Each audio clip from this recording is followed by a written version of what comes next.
बिस्मिल्लाहिर्रहमानिर्रहीम। क़ाल इमाम रज़ा अलैहिस्सलातु वस्सलाम। आठवें इमाम का फरमान। सामईन गौर से समात फरमाएँ। आठवें इमाम रज़ा अलैहिस्सलाम ने इरशाद फरमाया है, लरद्दुल मुअमिन हरामन यादिलु इंदल्लाहि सबईना हज्जतन मबरूरा।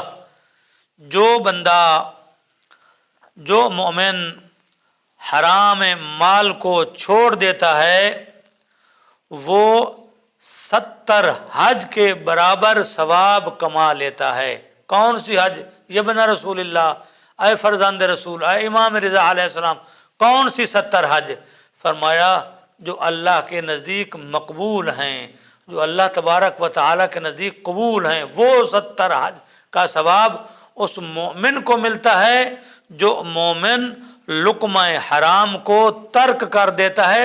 70 हज का सवाब है। ऐ दोस्तान मोहतरम, आप देखें रिज़्क़ हलाल, दुआओं को कबूलियत, गुनाहों की माफ़ी, सब रिज़्क़ हलाल में है।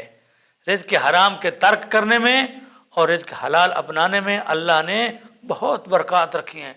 तमाम दुआओं की कबूलियत का दारो मदार रिज़्क़ हलाल में अल्लाह सुब्हानहू व तआला ने पिनहा रखा है।